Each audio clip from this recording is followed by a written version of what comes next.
tua filha em oração. Senhor, tu sabes, tu já colocaste a palavra, Senhor, nos lábios da tua filha.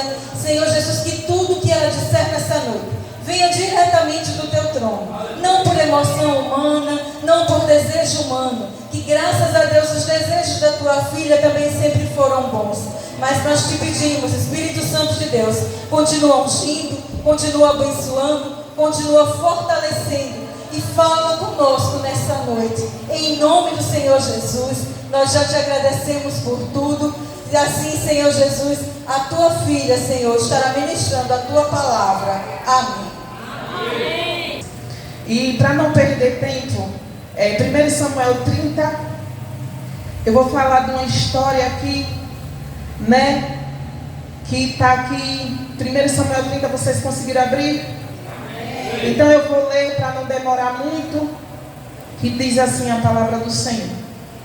Aconteceu que ao terceiro dia, quando Davi e os seus homens chegaram a Ziglag, os amalequitas já tinham invadido o sul e a cidade de Ziglag. Tomaram Ziglag e as incendiaram. Levaram cativas as mulheres que lá estavam, mas não mataram ninguém, nem pequenos nem grandes. Tão somente os levaram consigo e foram embora. Davi e os seus homens chegaram à cidade e viram que tinha sido queimada, que as suas mulheres e os seus filhos e as suas filhas haviam sido levados cativos. Eu peço que você não feche sua Bíblia, porque eu vou estar ministrando e lendo alguns versículos e vou orar para você poder sentar. Pai, nós queremos te louvar e te agradecer por essa oportunidade. Obrigado, Jesus, pela confiança, Senhor. Senhor Jesus, pregar a tua palavra é uma honra para mim. Eu te adoro e te amo. Eu sou grata a ti, porque o Senhor tem feito tantas coisas na minha vida, na vida da tua igreja. Obrigado por todos os benefícios que o Senhor tem feito. Eu já quero te agradecer, que o Senhor possa nos ajudar a entender o que o Senhor quer falar conosco nessa noite, em nome de Jesus. Pode sentar, igreja. E eu já quero deixar aqui, para você só entender. Eu teria que voltar o versículo, o capítulo 29, para você entender. Ele é um pouco extenso, mas eu vou resumir só para você entender. A Bíblia vai dizer que Davi estava de favor numa terra. Que terra? A terra dos filisteus. Essa terra chamada Ziglag, Eles deram uma terra para Davi, os filisteus. Por quê? Porque Davi, quando ele estava se escondendo do rei Saul, ele foi pedir refúgio aos filisteus. E o que foi que aconteceu? Os filisteus pegou essa cidade, eu estou resumindo, pegou essa cidade e entregou para Davi, Mas aí passou-se um tempo, Davi já estava instalado nessa cidade. E o que é que acontece?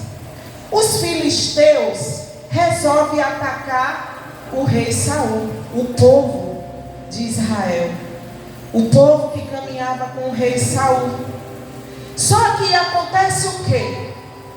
Que Davi se oferece para ir junto, Ele se oferece. E chegando lá, o que é que acontece? Os governantes começam a dizer: quem é esse rei?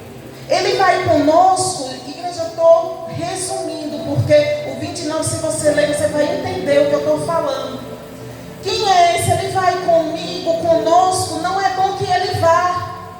É aquele Davi que canta que matou milhares e milhares. É aquele Davi que festejava quando chegava das guerras. Então eles olharam e disseram: não, rei, nós não queremos que ele nos acompanhe.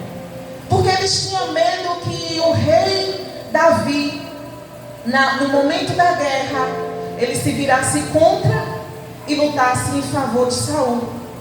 Só que Davi se oferece para ir. E o rei dos filisteus gostava até dele. gostava de Davi, porque Davi era um cara obediente. Davi foi pedir refúgio lá, ficou lá no canto dele quietinho. Então, o que acontece? Chegando lá, eles dizem: não, eu não quero que Davi nos acompanhe. Então o rei se direciona a ele e diz: Davi, eu sei que você tem sido um homem bom, temente até ao Senhor, mas os governantes não querem que você acompanhe. Aí Davi chega e diz assim: o que foi, meu rei? O que foi que aconteceu? Será que eu fiz algo que desagradou o rei? Ele: não. Eu só preciso que você pegue a sua tropa e volte para o lugar aonde eu direcionei a sua geração. Então, veja que eu li aqui o capítulo 30, que diz assim, vai acompanhando a sua Bíblia para você entender. E aconteceu que ao terceiro dia, quando Davi e os seus homens chegaram a Ziglag, os amalequitas já tinham invadido o sul e a cidade de Ziglag. Tomaram Ziglag e a incendiaram. Então, enquanto Davi estava lá, se oferecendo para lutar uma guerra que não era dele, o povo de Davi estava lá na cidade de Ziglag. Só que nesse meio tempo, quando o rei resolve mandar ele voltar, o que é que acontece? Nesse meio período de tempo, os amalequitas entram na cidade, invadem a cidade que o povo morava. A geração de Davi estava ali acampando, morando, fugindo do rei Saul. Então os amalequitas resolvem saquear a cidade, entra, e a Bíblia, se você ler, vai dizer que ele leva todos os despojos de Davi, ele leva as mulheres, leva os filhos dos soldados. E eu quero falar aqui, só abrir um parêntese aqui e falar um pouco dos amalequitas. E eu vou estar já voltando aqui para Deuteronômio. Aleluia. Glória a Deus. Aleluia. 24:17. Só para vocês entenderem quem eram os amalequitas. Porque os amalequitas não tinham pena de pessoas cansadas, de pessoas que se cansavam fácil. Só para você entender, aqui no Deuteronômio 24:17 diz assim: lembre-se do que os amalequitas fizeram no caminho, quando vocês estavam saindo do Egito. Eles saíram ao encontro de vocês no caminho, e quando vocês estavam abatidos e cansados, lembra que eu disse que os amalequitas não perdoam pessoas abatidas e cansadas?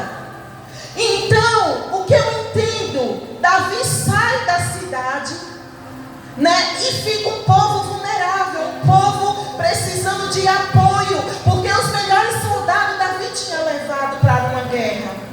Só que ficou um povo lá, ficou alguns soldados, mas eu acredito que aquele soldado era um pouco mais vulnerável. Então os amalequitas entram e saqueiam toda a cidade. E a Bíblia aqui vai dizer que eles não perdoam as pessoas cansadas e abatidas. E eles atacam na retaguarda de todos desfalecidos, que vinham atrás e não temeram a Deus. Os amalequitas não temeram a Deus. E aqui eu quero abrir um parêntese, que muitas das vezes, geração, quando ainda insistimos em caminhar como aquele povo que saiu do Egito, com grandes mãos fortes do Senhor, direcionado pelo Abra, mas um povo que ainda resolve estar no Egito, eu vou abrir esse parênteses aqui para mim e para você. Quando esse povo ainda resolve estar nesse caminho, os amalequitas vêm e saqueiam toda a cidade. Aleluia. Aleluia. Portanto, o Senhor seu Deus lhe ouve, dando sossego de todos os inimigos ao redor da terra, que o Senhor seu Deus lhe dá por herança. E eu quero abrir um parênteses aqui para você e para mim. que homens cansados, mulheres cansadas no meio do caminho, pessoas que murmuram, vai ficando para trás. Aleluia. Por isso, meu irmão, eu vou só abrir um parênteses para você e para mim também. Não se afaste do bando, porque quando você se afasta do bando, você fica vulnerável ao ataque dos amalequitas. E quem é os amalequitas da nossa era? A nossa luta não é contra a carne nem sangue, nem é contra o meu irmão. Quando você resolve se afastar do bando, o inimigo da nossa alma vem e te ataca e te puxa para o mais profundo do abismo. Aleluia. Homens cansados ficam irritados, igreja do Senhor. E tem um detalhe: homens cansados, mulheres cansadas, negociam os seus valores.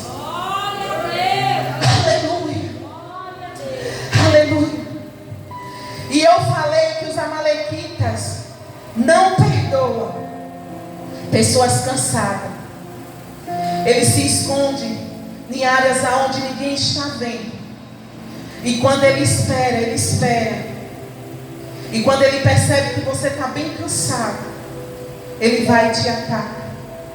É por isso que você está aqui, para se fortalecer toda uma via no Senhor, seu Deus. Aleluia. Louvado seja o nome do Senhor. Volta lá para o 30. Aleluia. Só que a Bíblia vai dizer que eles levam tudo. E quando Davi chega na cidade, que Davi vê aquilo, a cidade dele saqueada, os homens e Davi que estava com ele começam um choro que dava para ouvir até a outra cidade. Um lamento, um desespero, porque tinham saqueado a cidade, levado tudo. As mulheres de Davi, os filhos dos filhos tinham sido levados. E aqueles homens ficam angustiados e olham para Davi e dizem assim: meu pastor, a culpa foi sua. Você nos levou para lutar uma guerra. A Bíblia não diz, mas eu começo a entrar na história e dizer: você me levou para lutar uma guerra que não era nossa, enquanto eu tinha que estar protegendo a minha casa. E ali o povo começa a dizer que vai apedrejar Davi. Davi se angustia. Só que a Bíblia vai dizer, aqui num pequeno versículo, bem aqui no finalzinho, que quando o povo falava em apedrejá-lo, porque todos estavam amargurados. Deixa eu abrir um parêntese. A amargura lhe leva a tomar atitudes que o Senhor não se agrada. Aleluia. E ali, cada um por sua causa, e seus filhos e suas filhas. Mas veja aí, a Bíblia vai dizer: mas Davi se reanimou no Senhor. Aleluia. E eu começo a entender que Davi não quebra princípios. Davi se anima no Senhor, seu Deus. E Davi começa a pensar. Sabe qual é o problema? Eu até disse domingo aos jovens na EBD. Sabe qual é muitas vezes o nosso problema? Que a gente lê um versículo e lê muito rápido e não para entender o que o Senhor está falando conosco. Só que a Bíblia está dizendo que Davi parou e pensou. Ele estava angustiado e a Bíblia vai dizer que ele se reanimou no Senhor, seu Deus. Só que aí, quando você desce mais para baixo, a Bíblia vai dizer o quê? Que Davi chama o sacerdote e consulta o Senhor. Aí o Senhor fala comigo e diz bem assim: porque muitas das vezes nós não alcançamos a vitória, é porque muitas das vezes nós não estamos consultando o nosso Deus de Israel. Muitas das vezes nós estamos consultando a nós mesmos, os nossos próprios entendimentos, o nosso próprio intelecto, o nosso próprio coração, e nós não fazemos como o exemplo de Davi, consultamos o Senhor. Muitas das vezes o sacerdote está aí e o Senhor diz bem assim: ei, você está esperando o quê para mim poder falar com você? Muitas das vezes o Senhor vai usar o sacerdote para falar com você. E Davi entendia muito bem isso, e Davi respeitava os princípios. Então Davi manda chamar e manda traga em tola sacerdotal. E o sacerdote traz. E ele chega e faz uma pergunta ao Senhor: devo perseguir esse bando? Veja que os filisteus andavam em bando. E eu acabei dizendo a vocês: não saia do bando. Por isso que os filisteus, quando atacavam um bando cansado e doente, eles ganhavam, eles pegavam os despojos e levavam. Mas quando uma pessoa que está no meio de uma geração que entende que o Senhor é seu Deus e começa a se cansar, a fatigar, os amalequitas vêm e roubam. Aleluia. Então ele faz uma pergunta e o Senhor responde. O que eu entendo com isso? Que quando você fala ao Senhor, Ele responde. Oh, Jesus. Então Davi sai para a sua batalha, para um movimento que ele mesmo não sabia. Ele teve a resposta do Senhor, seu Deus, pastor. Ele reúne 400 homens e ele sai. Ele sai, ele diz: o Senhor disse que eu iria conseguir. Só que veja, quando ele chega num determinado lugar, 200 homens se cansam e para, e não consegue ir adiante. Davi sai vitorioso com 400, só que a metade para. E quando tem uma geração que para, começa a parar outra geração. Porque quando você começa a enxergar pessoas que estão parando, que está estacionando, você começa a estacionar, porque você não está com os olhos nele, você está com os olhos na geração. E eu quero dizer para você que você precisa estar com os olhos voltados no nosso Deus de Israel. Aleluia. Então Davi sai, e a Bíblia vai dizer aqui, eu estou no versículo 10, que Davi sai com 400 homens, continua a perseguição, mas 200 ficaram para trás, não podendo passar o ribeiro de Besor, de tão cansados que estavam. E lógico, eu fui pesquisar o significado de ribeiro de Besor, que significa animados. E como é que uma geração desanimada vai passar um ribeiro? Uma geração cansada, desanimada, se for passar o ribeiro, talvez as correntes de água comecem a puxar para trás. E você precisa ser que nem Davi, se reanimar no Senhor para poder prosseguir.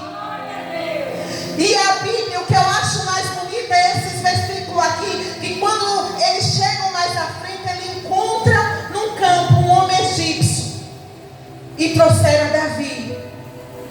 E o detalhe que eu acho interessante aqui é que eles deram-lhe pão e ele comeu, deram-lhe água para beber, deram-lhe também um pedaço de pasta de figos e 2 cachos de passas, e ele comeu. Assim ele recobrou as forças, pois havia 3 dias, 3 noites que não comia e nem bebia.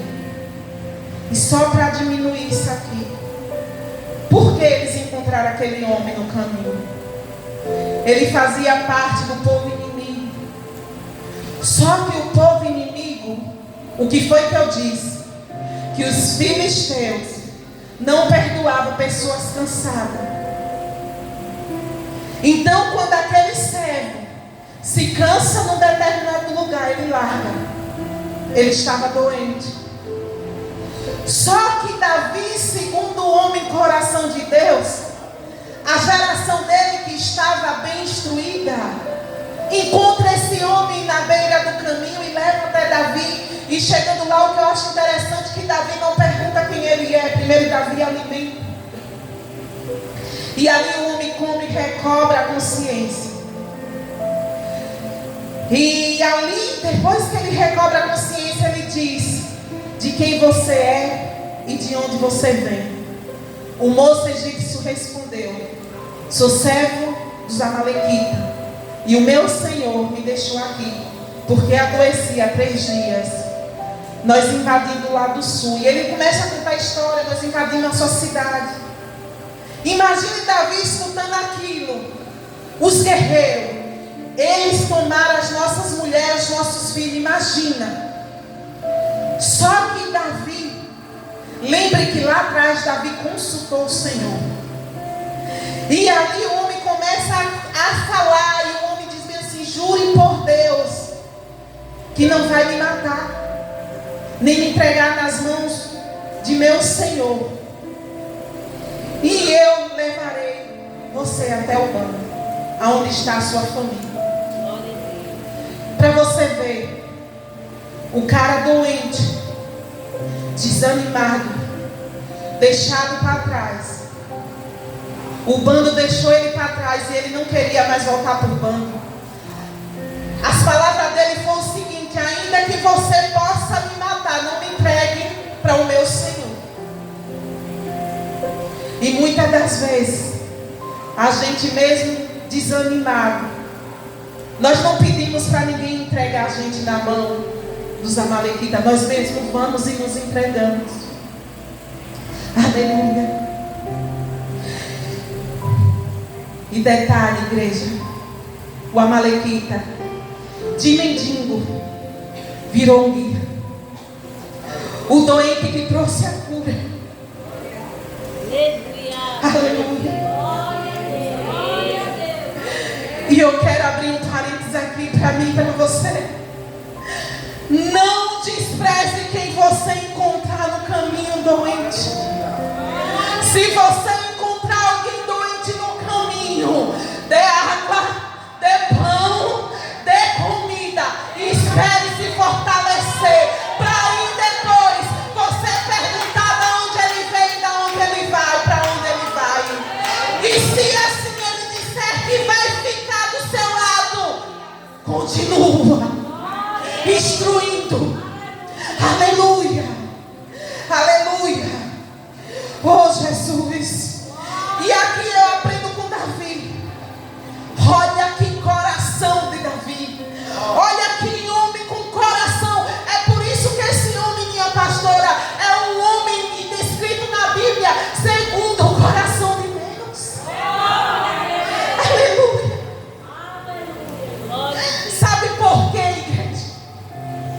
Porque Davi pensava com uma mente coletiva e não com uma mente só dele. Só eu posso, só eu consigo. Ele pensava de todo o bando. Por isso eu quero abrir um parênteses aqui para você que quer andar só com um. Começa a andar no bando, porque no bando tem cura. No bando tem alimento para você. Aleluia. Oh Jesus. E Davi, ele sabia muito bem quem ele era. Quando Davi assumiu o trono,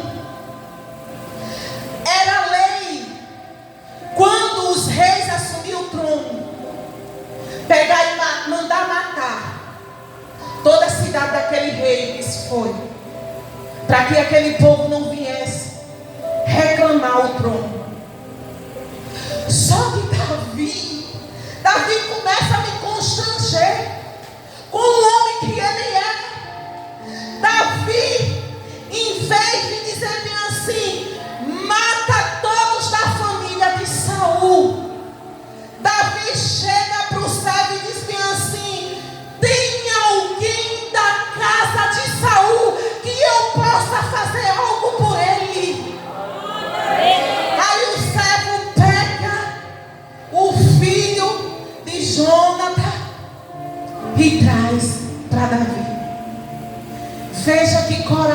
grato ao Senhor desse nosso Davi.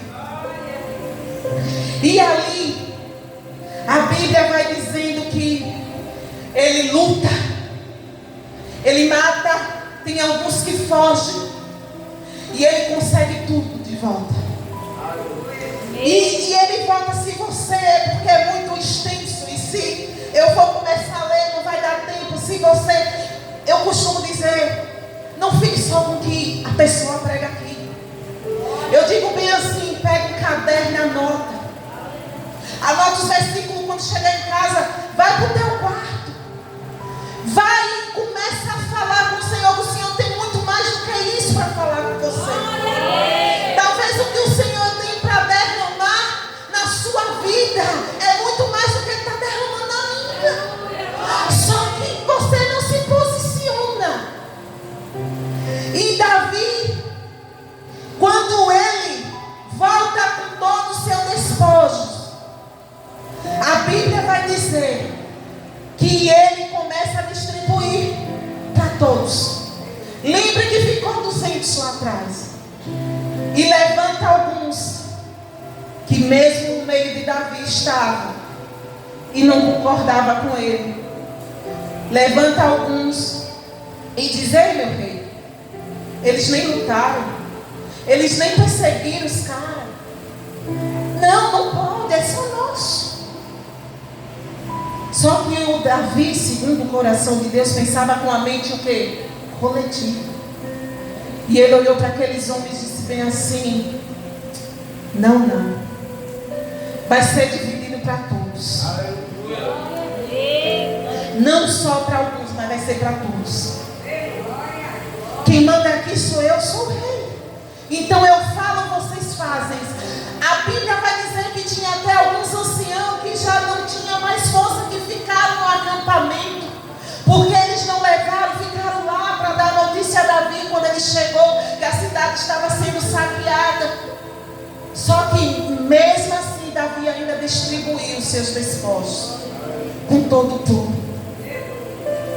E aí é onde eu aprendo esse princípio com Davi, que nós devemos ter essa mente coletiva de Davi. E eu quero abrir um parênteses aqui para você e para mim. Ande com pessoas que tenham um coração segundo o coração de Deus. Aleluia. Louvado seja o nome do Senhor. Vamos passar para a gente acabar. Aleluia. Salmo 68, 4. Oh, Espírito Santo de Deus, Tu és bem-vindo neste lugar, Pai. Seja bem-vindo, Pai. O Salmo 68 é tão lindo. O Salmo 68, gente, para vocês terem uma ideia, isso aqui foi só eu estudando nesse caderno, porque ele é tão maravilhoso. E se você mergulhar nesse salmo, meu Deus, vocês vão cantar canções ao Senhor, louvores ao nome dele, e exaltar aquele que cavalga sobre as nuvens. O Senhor é o seu nome, exultem diante dele. Salmo 68, 4. Ele é aquele que nós devemos adorar acima de tudo. E aqui, o Salmo do 1 ao 6, está falando aqui de um povo que se colocava em marcha, saindo do Egito e indo para o Monte Sinai, porque agindo Deus, quem impedirá? Isaías 43, 13. Aleluia. E esse salmo é tão lindo porque fala do salmo do triunfo. E eu não quero entrar muito, porque é muita coisa, mas é algo tão extraordinário que, segundo os historiadores, só para a gente terminar, eu estou terminando, vai dizer que era costume dos guerreiros, dos reis, né? Quando eles entravam numa batalha, os romanos enalteceram a força do imperador soberano e suas tropas poderosas. Vejam só, eles elegiam o que ficou conhecido como o Arco do Triunfo. Esse arco, só para vocês entenderem, eu não vou falar muito, era esculpido em pedras e em madeiras. Por que isso? Porque era um símbolo, porque quando aqueles homens saíam para a guerra, aquele Arco do Triunfo, eles eternizavam aquela história. Aí só para me terminar, que eu achei muito interessante o que um historiador falou, né, sobre esse cara aqui. Eu creio que o pastor deve saber muito mais do que eu. E chamado Henrique de Navarra. O historiador conta, a igreja, veja só, que esse Henrique de Navarra era conhecido como o rei da França VI. Ele era campeão nas batalhas. Ele era protestante. Então os historiadores vão dizer que numa ocasião ele está num determinado lugar, numa determinada cidade. E o que é que acontece? O povo católico começa a encurralar eles na cidade. A tropa deles começou a ser encurralada. Começou a ser encurralada para o canto, porque eles estavam em guerra. Só que os historiadores vão dizer que quando eles são encurralados, começa um grande nevoeiro, e eles não enxergam nada. Eles não veem os soldados ali, eles não veem o que ia acontecer.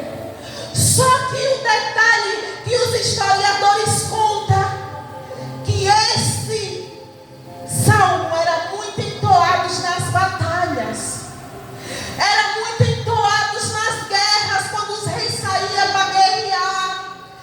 E segundo esse historiador vai dizer que esse Henrique, quando ele se sente encurralado no canto e ele começa a ver o nevoeiro, ele começa a dizer para a sua tropa: ei, não tenha medo, marchamos em frente do nevoeiro e cantemos o Salmo 68. E ali os historiadores começam a dizer que ele começa a entoar as primeiras linhas e os soldados começam a marchar e os canhões começam a soltar as suas bombas, começam a enaltecer o inimigo, e os historiadores vão dizer que eles começam a fugir. Aleluia. Glória a Deus. Oh, Jesus. Por isso que eu quero abrir um parênteses aqui no quarto. Se você tiver com a Bíblia aberta, leia isso aí comigo. Cantem a Deus. Cante louvores ao seu nome. Exalte aquele que Calvário sobre as nuvens. Senhor é seu nome. Resulte diante dele.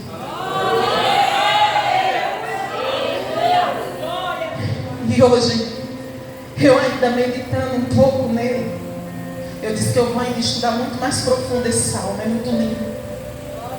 O Senhor me fala aí, porque o povo não tem cantado louvores ao meu nome, que nem Davi, segundo o homem, coração de meu Deus. E eu quero atentar aqui para mim e para você, que quando você anda num bando, um bando direcionado pelo Altíssimo, você começa a enaltecer o nome do Senhor, a levantar o arco do triunfo, que é o nosso arco. O Salmo 68 é o nosso arco do triunfo. Aleluia. E eu quero terminar no 35. Oh, Jesus.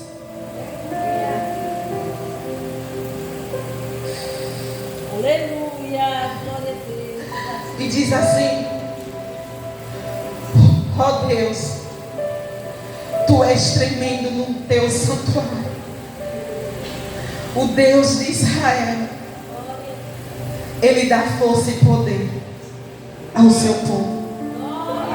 Bendito seja Deus.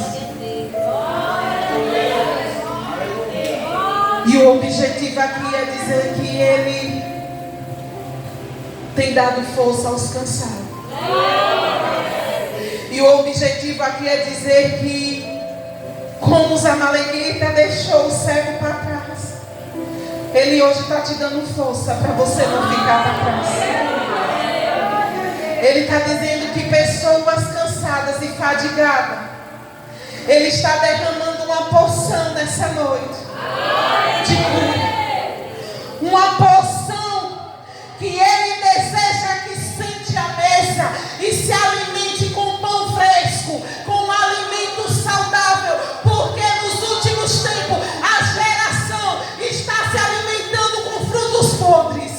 Aleluia. E Ele precisa que você se alimente dessa comida saudável que Ele tem direcionado todos os dias na sua vida.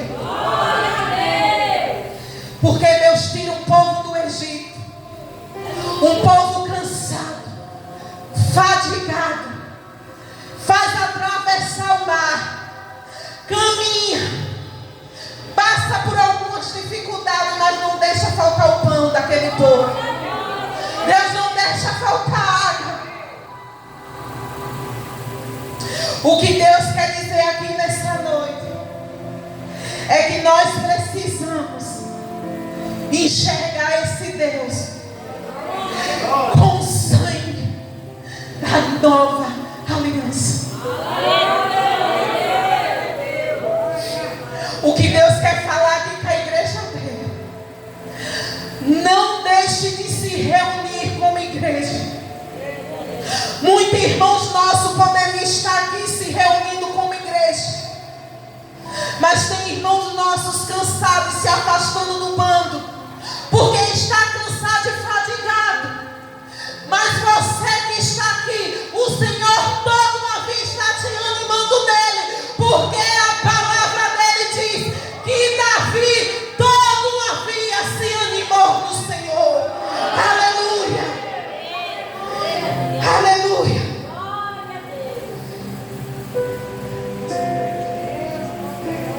Gente, você pode ficar de pé?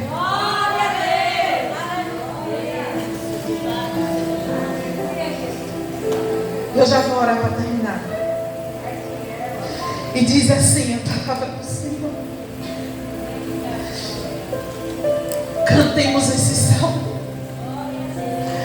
engrandecemos o nome dele, o nosso Jeová Rafa, o nosso Deus Yahvé, o nosso Deus que dá força aos cansados, aos fadigados, o nosso Deus que sustenta aquele que mesmo ainda acha que não há mais esperança na sua casa. O Senhor está dizendo: se não há esperança na sua casa para você, não saia do bando, mesmo assim continue no bando, seja a igreja do Senhor. Não pare de congregar, porque quando você está reunido como igreja do Senhor, nós podemos fazer como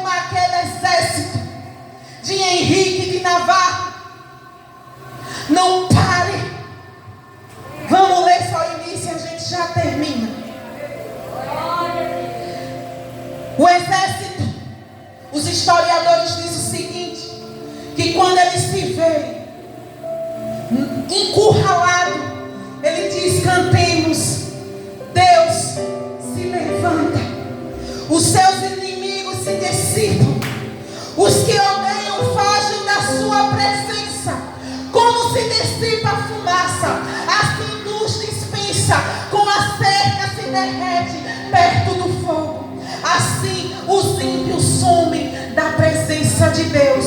O justo, porém, se alegra. Exultem na presença do Deus e folguem de alegria. E porque você mesmo estando na presença de Deus, você só vive triste e fadigado, a palavra do Senhor está dizendo: cantemos louvores a Ele, porque só Ele é digno de louvor.